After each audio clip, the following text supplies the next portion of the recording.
2022년 12월 4일 대림 제2주일이며 인권주일 사회교리 주간 제1독서 이사야서 11장 1절에서 10절의 말씀입니다. 그날 이사이의 그루터기에서 해순이 돋아나고 그 뿌리에서 새싹이 움트리라. 그 위에 주님의 영이 머무르리니 지혜와 슬기의 영, 경륜과 용맹의 영, 지식의 영과 주님을 경외함이다. 그는 주님을 경외함으로 흐뭇해하리라. 그는 자기 눈에 보이는 대로 판결하지 않고 자기 귀에 들리는 대로 심판하지 않으리라. 힘없는 이들을 정의로 재판하고 이 땅에 가련한 이들을 정당하게 심판하리라. 그는 자기 입에서 나오는 막대로 물의 배를 내리치고 자기 입술에서 나오는 바람으로 악인을 죽이리라. 정의가 그의 허리를 두르는 띠가 되고 신의가 그의 몸을 두르는 띠가 되리라.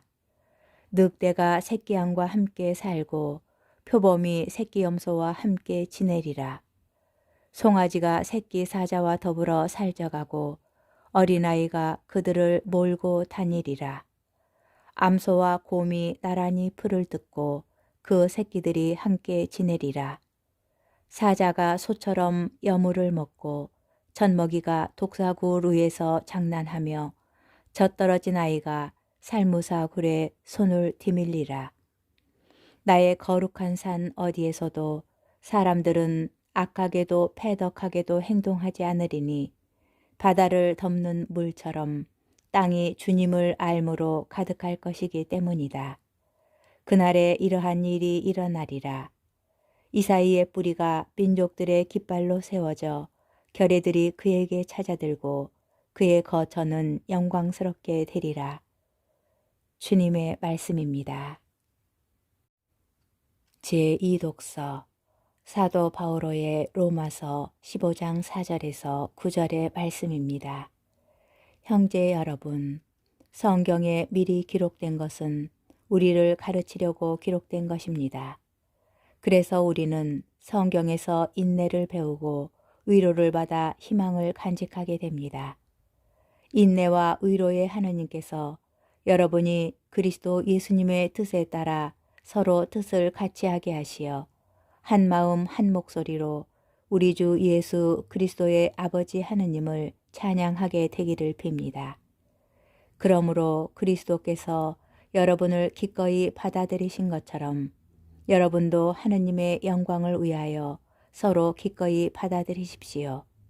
나는 단언합니다. 그리스도께서는 하느님께서 진실하심을 드러내시려고 할례받은 이들의 종이 되셨습니다. 그것은 조상들이 받은 약속을 확인하시고 다른 민족들은 자비하신 하느님을 찬양하게 하시려는 것이었습니다. 이는 성경에 기록된 그대로입니다. 그러기에 제가 민족들 가운데에서 당신을 찬송하고 당신 이름에 찬미 노래 바칩니다. 주님의 말씀입니다. 복음 마테오복음 3장 1절에서 12절의 말씀입니다. 그 무렵 세례자 요한이 나타나 유다 광야에서 이렇게 선포하였다. 회개하여라, 하늘나라가 가까이 왔다.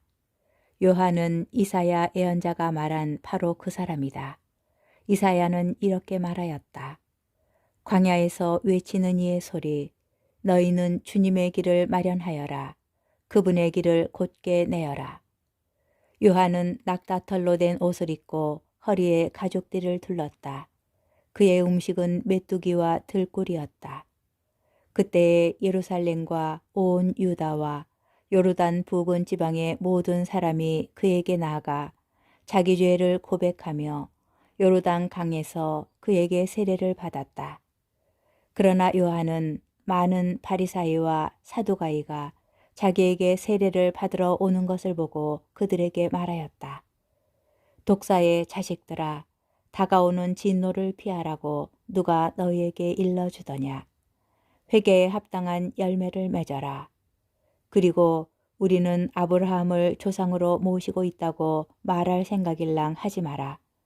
내가 너희에게 말하는데 하느님께서는 이 돌들로도 아브라함의 자녀들을 만드실 수 있다.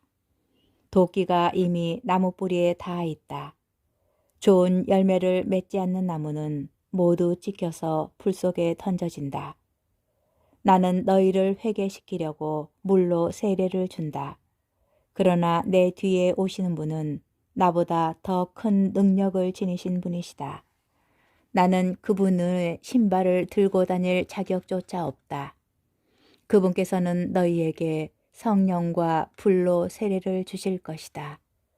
또 손에 키를 드시고 당신의 타작마당을 깨끗이 하시어 알곡은 곳간에 모아들이시고 쭉정이는 꺼지지 않는 불에 태워버리실 것이다. 주님의 말씀입니다. 오늘의 묵상 마테오복음 1장 2장이 예수님의 탄생과 어린 시절에 관한 이야기를 중점적으로 다루고 있다면 3장의 시작에서는 세례자 요한이 새롭게 등장합니다. 오늘 복음의 중심 주제는 세례자 요한의 설교입니다. 세례자 요한은 주님의 길을 준비하도록 파견된 예언자였습니다. 예수님께서 세례를 받으시기 위하여 공적으로 처음 등장하시기 전에 세례자 요한이 먼저 등장하는데 이러한 이야기 순서는 그의 위치와 역할을 설명하는 증거가 됩니다. 세례자 요한과 예수님의 등장을 묘사할 때 같은 그리스말 동사 파라기노마이가 사용되고 있습니다. 이 동사는 3장 1절에서는 나타나다로 3장 13절에서는 찾아가다로 우리말로 옮겼습니다. 예수님과 맺어진 관계에서 설명될 수 있는 세례자 요한의 신원은 같은 복음 선포 문구의 사용으로 추가로 증명됩니다. 곧 3장 2절에서 사용된 회개하여라 하늘나라가 가까이 왔다가 4장 17절에서 예수님의 입을 통하여 선포됩니다. 세례자 요한이 선포한 설교의 중심에는 하늘나라가 있었고 그는 하늘나라에 참여하는 조건으로 회개를 제시하였습니다. 3장 5, 6절과 7, 8절에 묘사된 두 개의 예시는 세례자 요한의 종말론적 메시지를 강조합니다. 첫 번째 사례는 예루살렘과 온 유다와 요르단 부근 지방에서 찾아온 사람들입니다. 그들은 세례자 요한을 찾아와 죄를 고백하며 세례를 받습니다. 두 번째 사례는 이스라엘의 종교 지도자들, 곧 바리사이와 사두가이입니다. 세례자 요한은 그들을 꾸짖으면서 회개에 합당한 열매를 맺으라고 경고합니다. 첫 번째는 긍정적 예시를, 두 번째는 부정적 예시를 보여줍니다. 오늘 복음은 예수님의 오심을 준비하는 우리에게 선포되는 세례자 요한의 외침입니다. 세례자 요한은 부름받은 백성 또는 선택된 백성이라는 사실이 하늘나라에 들어가는 조건이 되지 못한다고 경고합니다. 우리에게 필요한 것은 회개, 곧 죄의 상태에서 돌아와서 하느님의 뜻을 따르겠다는 결심과 실천입니다.